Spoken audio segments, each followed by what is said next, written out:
Good morning, everyone. Thank you for joining us for the January meeting of the Louisville Metro Air Pollution Control Board. I ask for your patience as we trying to get everyone in place and ready to begin. I will now call the meeting to order. Mrs. Hilton said we're ready to begin. I will call the regular meeting of the Louisville Metro Air Pollution Control Board to order due to the COVID-19 outbreak. We are conducting the monthly January board meeting today by video teleconference. First thing, I will call the roll to get an assessment of board members that are present on this teleconference. When I call your name, please say here. Steve Sullivan. Here. Dr. Colbert. Here. Dr. May. Candace White. Here. Thank you. Heather Allen. Here. And Keith Joy. Okay, thank you. So look like we missing Dr. May and Mr. Keith Joy. Mr. Taylor, do we have any introductions this morning?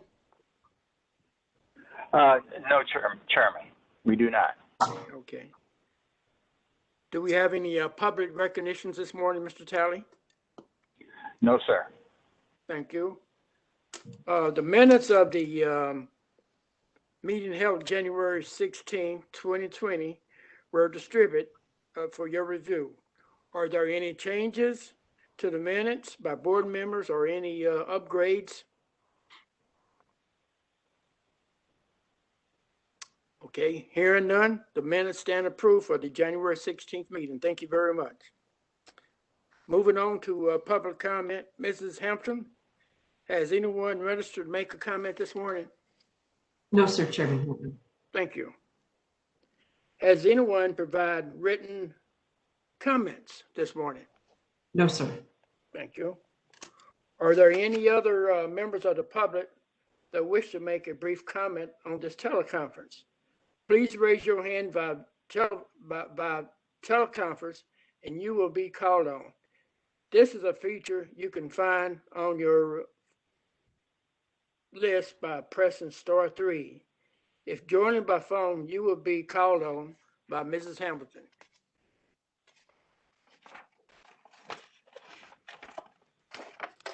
Has anyone raised their hand, Mrs. Hamilton? I do not see any raised hands this morning, Mr. Chairman Hilton. Thank you.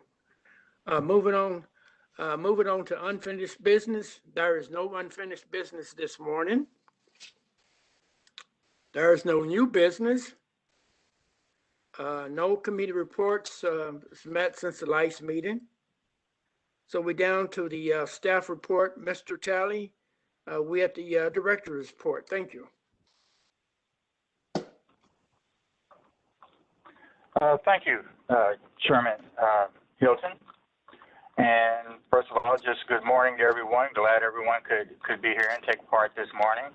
I hope everyone had a wonderful holiday, and here's to a happy and safe 2021 and the beginning, I hope, of equity, justice, and national healing for our country. So let's just get at it. The district, through Michelle and I, continues to work with the Metro sustainability efforts. And as they work on, these are some of the issues that they're covering. So looking at energy efficiency for Metro government, a solar rebate program, the Drive Clean program, which is to expand Metro's electric vehicle fleet, and EPAD, which is a program to facilitate the financing of energy efficient projects in our community. And then, of course, there are several other initiatives and programs. Many of their programs and initiatives are nicely aligned with APCD and our work. And that work is mutually supportive, and that's why we're involved. And so in the future, our goal is to have the Office of Sustainability present their work at a future board meeting so that you can get a firsthand presentation on some of the work that they're doing and how that fits into the work of the district. From a staffing standpoint, we are still working on filling vacancies for our environmental coordinator position, communications coordinator 2, and compliance officer. We hope to complete these hires in the very near future. as bureaucracies go, everything is actually moving along fairly smoothly. So we hope to bring on some new folks here very shortly. Rachel, Michelle, and I continue our work. Someone got a call. Rachel. I will ask at this point if anybody has their mic on to please mute. Rachel, Michelle, and I continue our work on the Mayor's Strategic Plan. We had our first meeting, and this is along with all the agencies of Metro government, and we had our first meeting a couple of weeks ago, and additional meetings are already scheduled, and in fact, one is planned for this Friday. Just to bring the board up to speed, the 5 main themes of the Mayor's Strategic Plan are lifelong learning, equity, resilience, and compassion, safe and healthy city, a vibrant economy of place, and innovative and operational excellent city. Obviously, the core work of the district figures prominently into many of the goals and initiatives within these themes. Clean air is essential to a healthy and vibrant city. Additionally, our work toward environmental justice is key to addressing some of the equity, resilience, and social justice issues that face our community. We will keep the board apprised of this work as it progresses, particularly as it pertains to our work and the plans of the district going forward. We are, of course, continuing our work to address ozone non-attainment, and so to that end, we have met with the Kentucky Department of Air Quality, DAQ, to discuss entities outside of Jefferson County and outside our regulatory jurisdiction that emit ozone precursors that may be contributing to ozone formation in Jefferson County. We also, and likewise, we also recognized and will be reaching out to the Indiana Department of Environmental Management, that would be IDM, and EPA Region 5, who has authority over IDM, to address those similar impacts from our northern neighbors. We will keep the board abreast of the progress and those discussions as we move forward.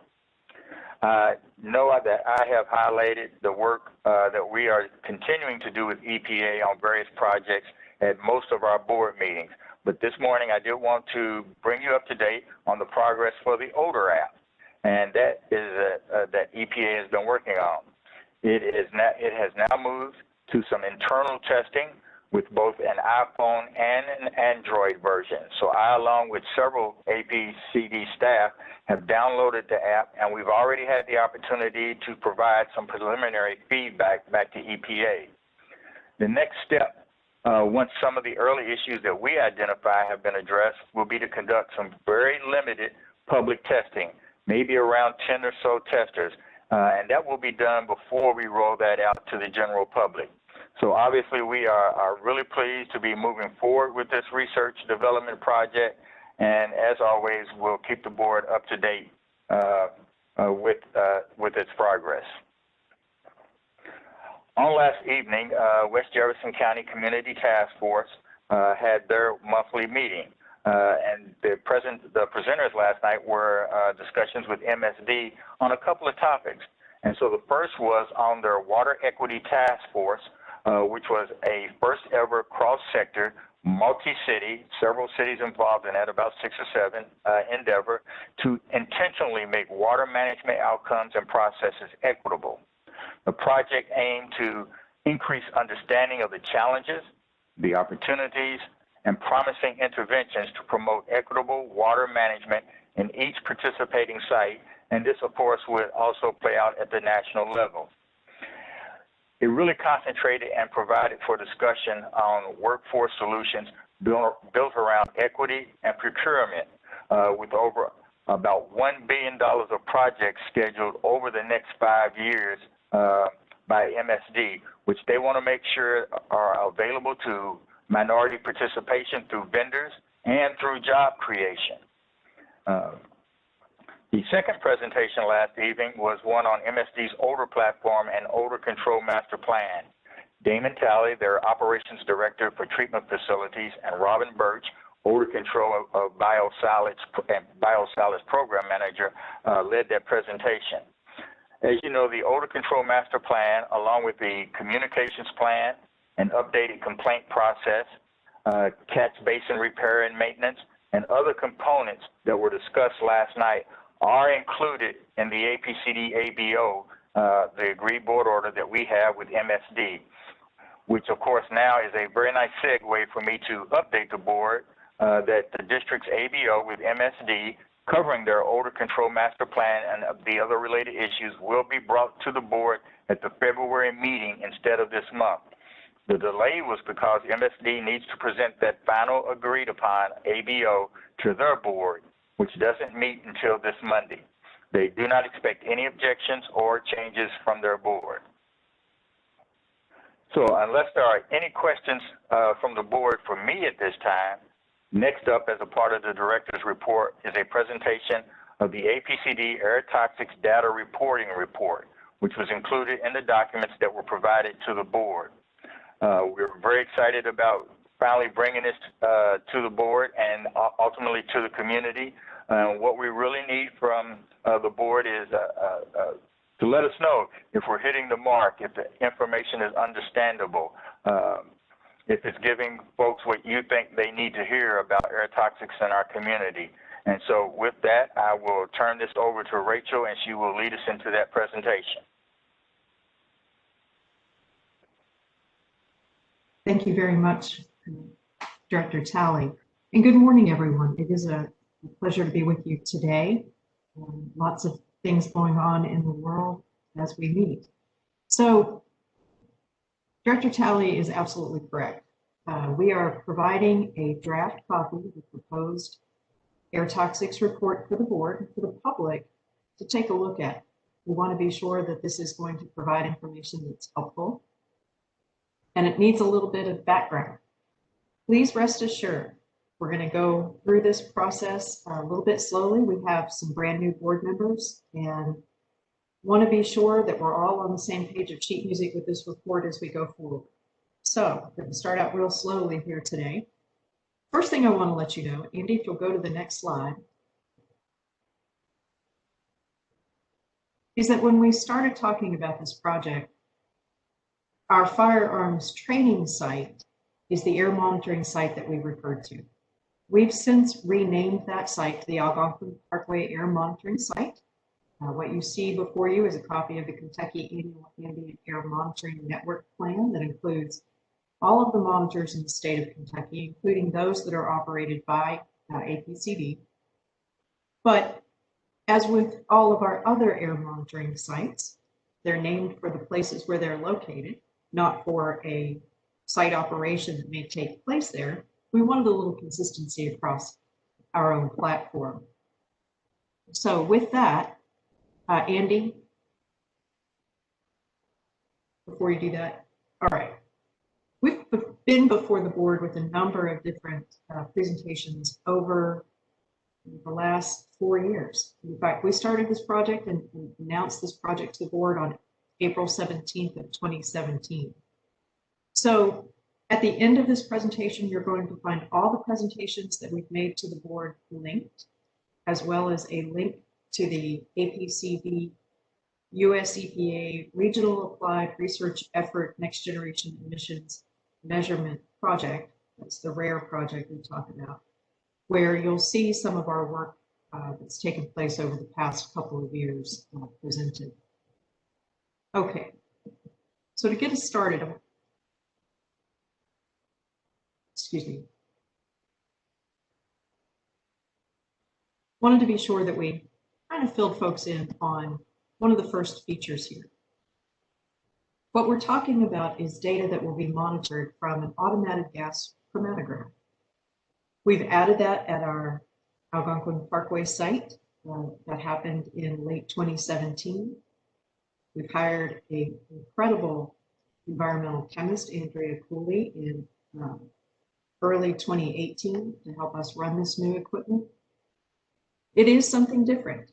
This is a pilot project for the district, as well as many areas across the country using this new technology as part of the 2015 Ozone National Ambient Air Quality Standards. The Auto GC produces a continuous near real-time stream of data. And that tells us what sort of chemicals are in our ambient air. This is a very short description. We will be bringing you more in-depth information about how the Auto GC works at future board meetings. But in short, it measures the gases by separating them out and speciating them. It can be configured to analyze a specific set of volatile organic compounds. It automatically samples the air at set intervals, and the equipment is networked to provide near real-time raw data. With that in mind, this equipment, if you'll forgive the analogy, it's terrible, but it's the best I can do. If you ever watch NCIS, and there are a plethora of those shows you can choose from, there's always someone in the lab, and they have a gas chromatograph or a mass spec. They load a sample in, and then they analyze the output of that machine. This Auto GC is intended to take that lab staff member out of the equation. This equipment sits in the field and it samples automatically. With that in mind, there's a lot of post-processing that goes into evaluating the data's validity. We'll talk about that here in a moment. Andy, next slide, please.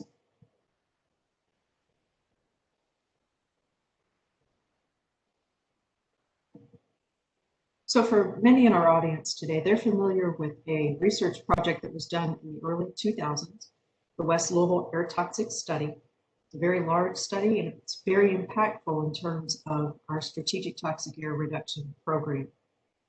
But in the past, we would set canisters like those shown on the slide in the field. They would, every 12th day, automatically open and take a 24-hour sample of the air. And then someone would go out, pick up that canister, take it back to the lab where that staff person is waiting to load it into a gas chromatograph to read what's in that canister. The best way I can describe it is that the canister is really a snapshot. It shows us what was in the air during that 12-day monitoring period for 24 hours. The Auto GC is really more like live streaming or a video. Andy, next slide, please.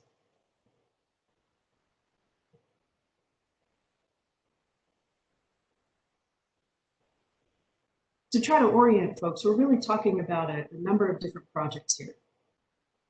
As part of the 2015 Ozone National Ambient Air Quality Standards, our metropolitan statistical area at our NCOR site was required to install an Auto GC to monitor for some photochemically reactive volatile organic compounds. That's our PAMS project. Many of those photochemically reactive volatile organic compounds are also air toxics. Air toxics are hazardous substances that cause or may cause cancer or other serious health effects. They have immediate effects in some cases, and have long-term effects. In our strategic toxic air reduction program, we refer to those contaminants as toxic air contaminants or TACs. Next slide, Andy.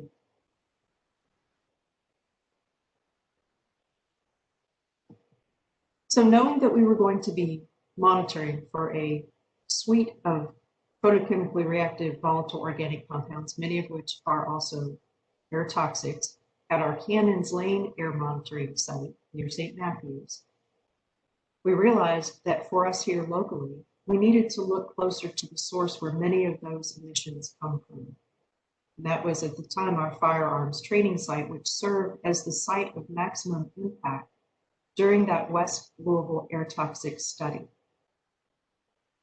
While we are very interested in ozone formation and figuring out how we manage ozone going forward, we're at a very stringent level of ozone reduction here. It is a challenge for our community, and that is something that we are continuing to work on daily. But we also are very concerned about air toxics that may be in our community. And so looking at the list of PAMS compounds, and there's a list of about 68 chemicals, we identified the Category 1 toxic air contaminants under the STAR program as a focus that we wanted to report to the board in a summary fashion, what we were seeing in our Rubbertown airshed. So you'll see here a list of 15 chemical compounds. Those that are identified as attack number 1 are the category 1 TACs, those chemicals that were of the highest concern as part of the West Louisville Air Toxics Risk Assessment Study. But you'll also note that there are a couple, ethylbenzene, methyl methacrylate, styrene, ethyl acrylate, that are also listed there. And those are very photochemically reactive chemical compounds. They were not identified as having the same concern under the Strategic Toxic Air Reduction Program, although they are regulated under the STAR program as those category 1 TACs. But we've included them here because they are emitted in Rubberton. And so we believe that as we look at our Cannons Lane air monitoring data, it will help us understand that ozone formation issue. But we also know that what we're going to be able to see is the level of these air toxics in Rubbertown and at our Cannons Lane air monitoring site.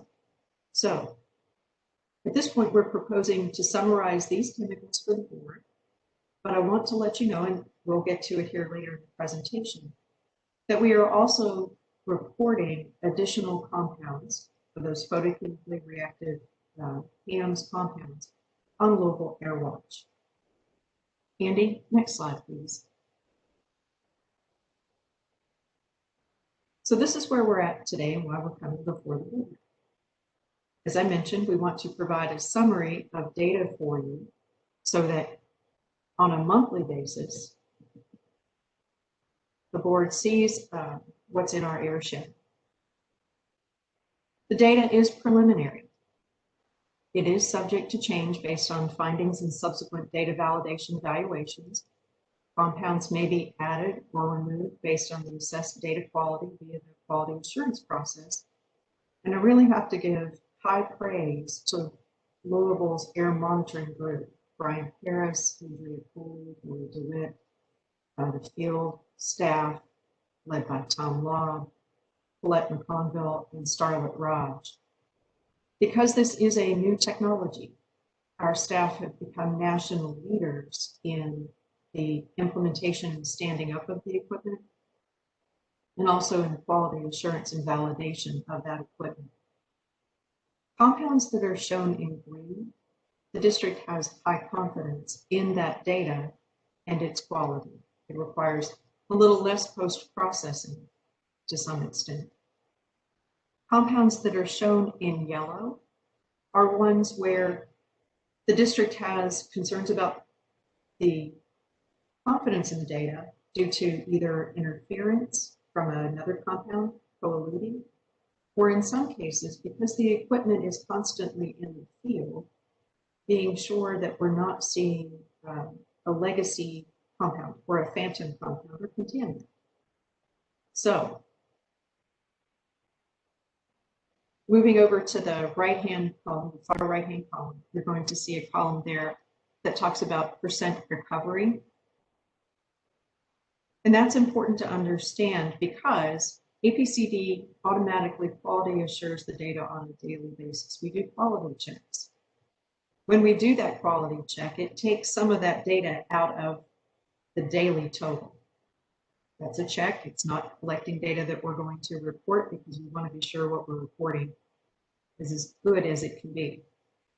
There may also be times when the equipment is down for maintenance or upgrades. So our air monitoring staff feel it's important for you to know the amount of data that we're collecting and what that percent recovery looks like. Where we run into hiccups, and it is equipment, and equipment does sometimes break, we will inform the board. In looking at the report and talking about it some more, as a group, this is a monthly report, but we probably in the future will be a little bit more precise about the entire data set so that we do alert the board if, for example, the equipment has to be taken down for an upgrade, so that we're all kind of looking at it the same way. Our staff are reporting a monthly average. They're also reporting the maximum 24-hour average. So during that 1 month period, They're looking for the specific compound and when that compound had its highest 24-hour period and reporting that. And then lastly, what you'll see there are two numbers from APCD's Strategic Toxic Air Reduction Program. Those are called the benchmark ambient concentrations, or the BACs, and they represent for cancer a risk of 1 in a million, and for non-cancer, a hazard quotient of 1. And those terms are defined in the report, but we do understand that for many of our board members, the STAR program was actually adopted by the board in 2005. And so there'll be a future presentation to walk you through how it works and the elements that we're talking about, and the type of expertise that we rely on in those particular values. So that's our initial report. That report is posted to APCD's website. Andy, if you'll go to the next slide. But APCD staff are really amazing. And as we've looked at it and thought about it, we've realized that there's some additional things that we'd like to add. And certainly, this is a work in progress. It is something that we're going to revise over time, and we invite both the board and the public to help us understand how to present this information in a way that is helpful. So the second draft, which we will post to our website later today and send out to the board members, includes information about how APCD will use the data. So on an internal basis, we review this data on a daily basis. Our air monitoring folks do that every day. If they identify a spike, they alert folks in our permitting and our industrial compliance sections. We take a look at that data. With respect to just looking at the data on an internal basis and how steady state will look at it, we have a standing work group who will meet monthly to review the data. We'll be looking for things like any unusual type of air monitoring. We'll be looking at trends. And for us, in our Strategic Toxic Air Reduction Program, cancer is that benchmark ambient concentration is averaged over a year. So we're going to look at that monthly value. We're going to extrapolate it out to look at it on an annual basis.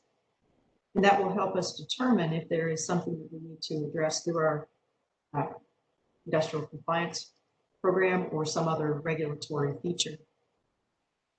We'll do the same for the non-cancer, with the exception of ethyl acrylate, which is averaged on a 24-hour period. Those 15 chemical compounds that are listed in the report are also averaged on an annual basis for non-carcinogenic impacts. We do want to try to provide better information about that data confidence. Those that are co-eluting, those that have the interference from another chemical compound, we'd like to be able to show you those by marking which compounds are co-eluting or having interference versus those where the equipment may be picking up a legacy chemical compound. And then lastly, we want to be sure that we keep those category 1 toxic air contaminants from the West Louisville air toxic study top of mind. And so we will be making sure that the report acknowledges those that are there because they're category 1 tax and those that may be there because of photochemical reactivity.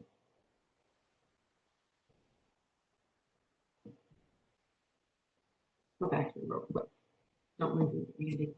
So in addition to that monthly review by APCD staff, where we will be sure that we understand what we're seeing in the airshed.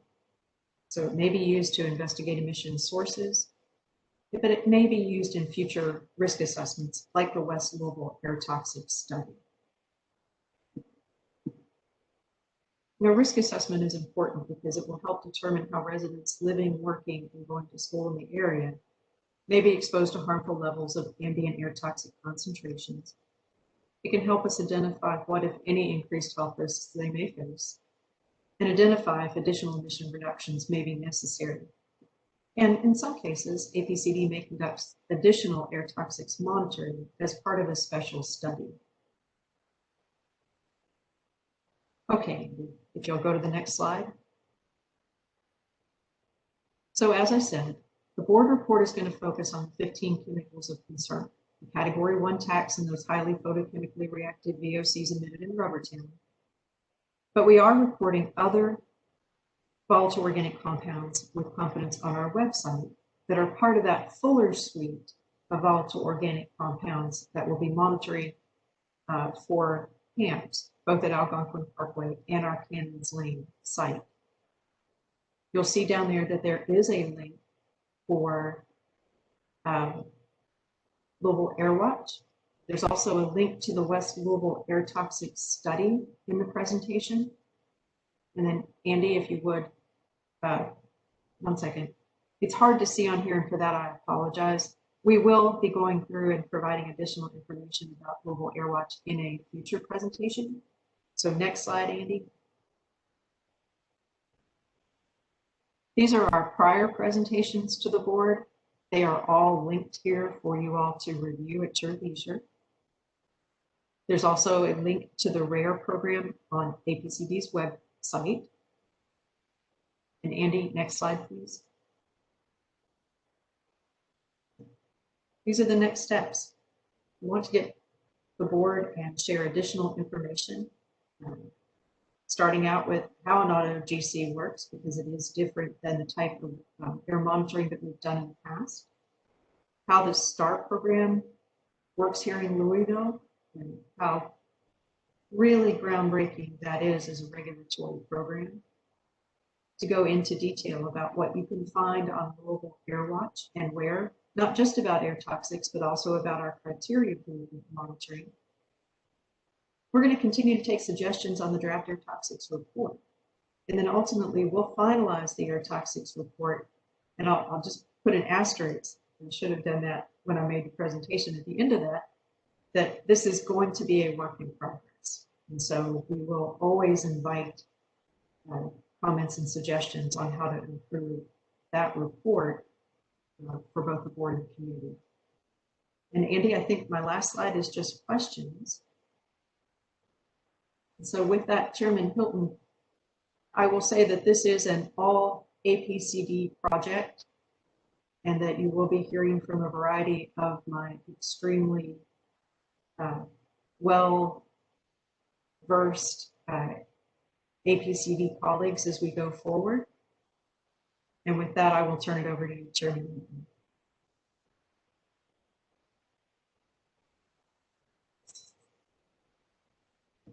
It may take a second for Chairman Hilton to catch up. He had dropped out, and I've just re-added him to the panel.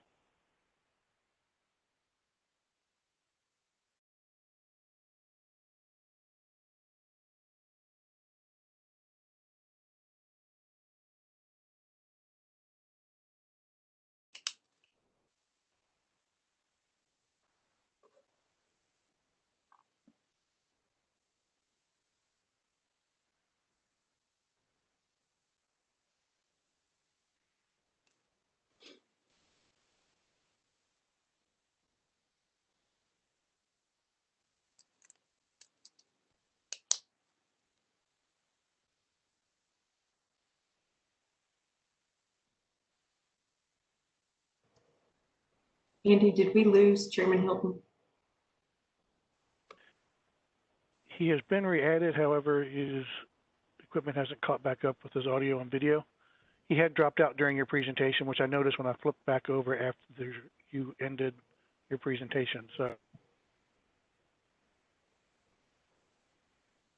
Director Talley, with your leave, if Vice Chairman Sullivan step in while Carl is getting re-added. I can certainly do that. Are there questions from the board on the presentation from Ms. Hamilton? I have a couple, actually.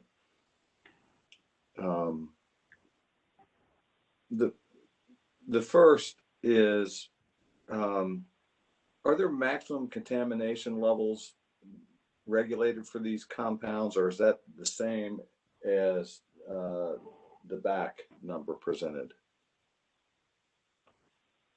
That's a great question. It's a little bit different looking at air toxics than with our criteria pollutants, where, for example, we might set a company has a limit, let's say, of 14 tons of particulate matter. STAR is somewhat different in that the benchmark ambient concentration represents a risk of 1 in a million. The limits under STAR for cancer are a risk of no more than 1 in a million from any process or process equipment for a single toxic air contaminant, and site-wide for an existing facility, the site-wide total for all processes, all toxic air contaminants can't exceed 7.5 in a million. A new facility has to be less than 3.8 in a million in total. Okay. And then my second question relates to the percent recovery. Obviously, with the outlier, the rest of them are between 82 and 84%. And can you give a little background on will that number improve? Is that number, it seems, although it may be on face value, it seems high, it also could be low. Is that a result of residual contamination or carryover effect from the ongoing monitoring? Can you give a little bit more explanation on that? I can stall while one of my more experienced colleagues joins us. Andy, if you could elevate Brian Harris. What I can tell you is that that number is going to be variable.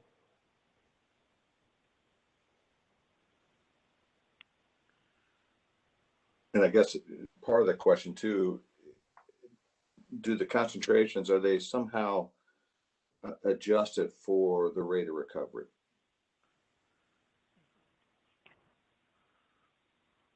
Andy? Okay, Brian and Carl are back on. Brian, I've unmuted you. Thank you. Hey, hi, this is Brian. Can y'all hear me? Yes. Yeah.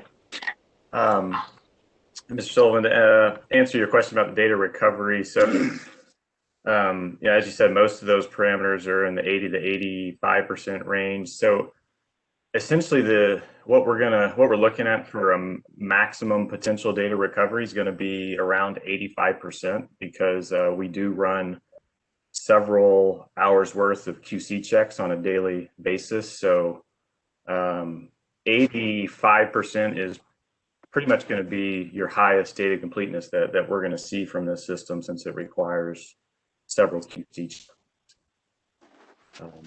And how does that impact the actual concentration reported, or does it? It doesn't really. So those hours during which QC checks occurred, those hours do not get incorporated into any concentration average. Okay. Thank you. Did that answer all your questions? At the moment. Okay. I have a question on the QC checks you spoke of. What actually is done there? Hello?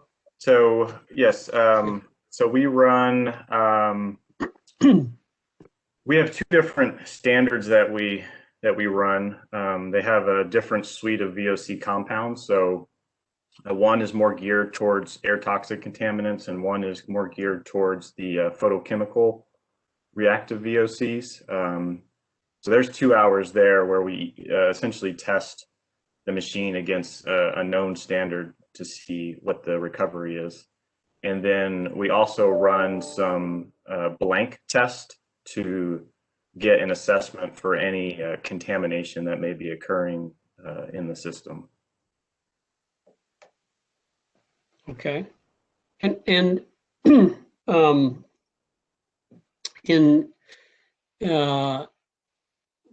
Brian, in the raw data it's saved, are those hourly averages? Does it take an hour to accumulate enough sample to do an analysis? Yes, they're essentially hourly averages. The sample time is it's 40 minutes. So each sample is 40 minutes, but we kind of generally call those, an hourly average. I see. So Dr. Coburn, this is Rachel again. This is a great series of questions, and we'll be sure that when we come back and talk about the auto GC, we include information about that QA/QC process as part of that presentation.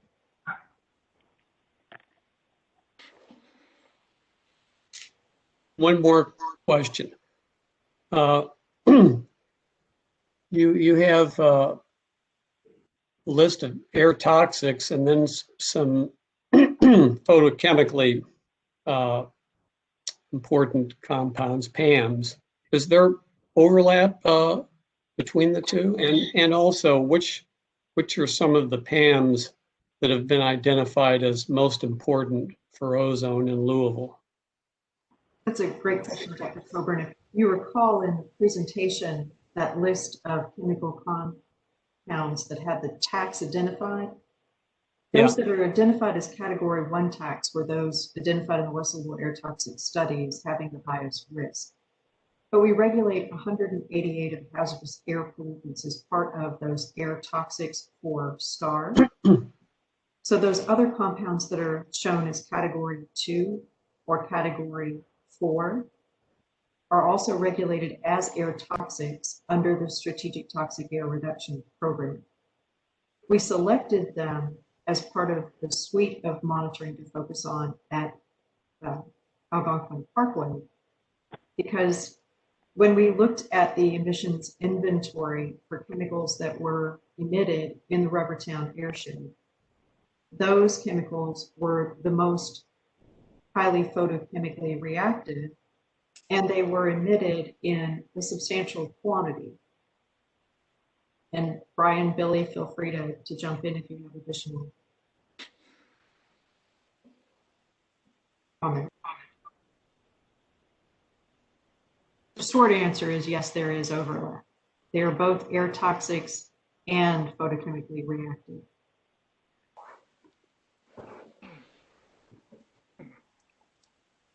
Are there any other questions from board members? Again, thanks, Ms. Hampton. It was a very excellent report. So we look forward to future updates on this particular program. Thank you very much. Moving on to the, most of you have received the staff reports. Are there any questions regarding the iron quality data? I have a question. No questions. I do. This is Steve. Okay. So on the PM 2.5 monthly averages over 5 years, if I'm reading this correctly, in 2020, we had 3 months, including December, that were the highest of the 5-year trend. And I'm curious, is there any explanation or thought into why that is? That we had not really huge spikes, but nonetheless the highest in the running 5-year average. Andy, if you would, Brian Paris is available and Steve Gravett. One of the things that we are seeing, Mr. Sullivan, is an increase in open burning. If you look at the complaint summary, you'll see that there's a fair amount of open burning complaints for December, and that may be contributing to it. Yeah, we had over 35 complaints for open burning. In December. In December alone. Yeah.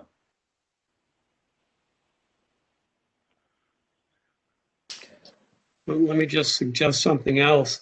If PM 2.5 concentrations are generally not trending down all that much over the 5-year period, which I think is true, you would expect each year in the period probably to have 2 months there that that were the highest. You know, they'd be, Just statistically. yeah, just statistically.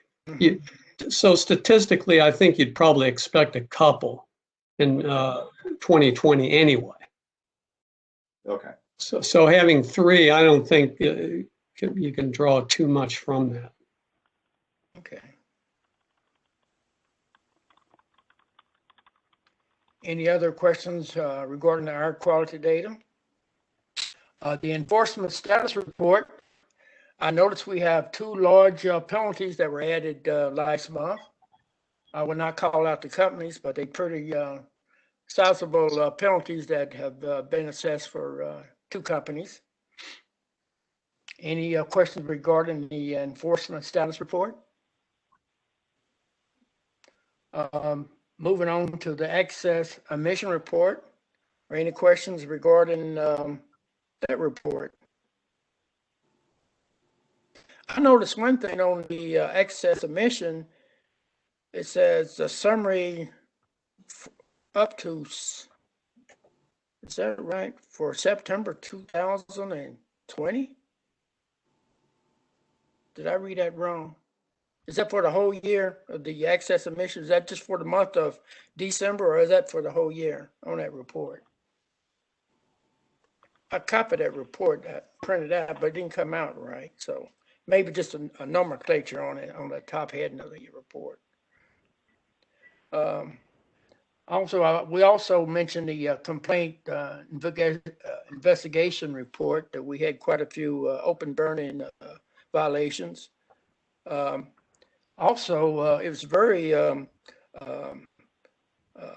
good to see that we've had the lawn care for cleaner air for 17 years, 8 years, grow more and mow less. That's outstanding. 17 years for the lawn care. I didn't realize that. Are any other questions regarding any of the reports that were submitted from any board members? Not from me. Chairman Hilton, Yes. this is Rachel. I've looked at that report for the excess emissions, and my copy says December, but we will check to be sure that that is the correct version. Okay. Okay. And then there was a question from an attendee about when the district will be posting the second draft. That should be posted later today. Oh, okay. Very good. Okay. Yeah, I think when I was printing out the excess emission, it didn't, my printer was running out of ink, so it looked like September. It probably was December. I'm sorry for that. Are there any other questions regarding any of the reports that were submitted for our review? If not, I'd like to thank everyone for your attendance. Hope everyone had a happy holiday, and hopefully we'll get off 2021 on a very good note, and looking forward to we can continue our in-person meeting. It's a challenge for all of us, this technology trying to get on. I know some days I have good luck, and some days was not a good day for me. I mean, I tried my iPad, iPhone, and everything just knocked me off. So hopefully we can get back to in-person meetings. But again, thanks everyone for your attendance. And the next meeting is scheduled for, well, got here some of this. Okay, Wednesday, February the 17th at 10 p.m., 10 a.m. So stay safe, and look forward to see everyone at the February board meeting. Thanks.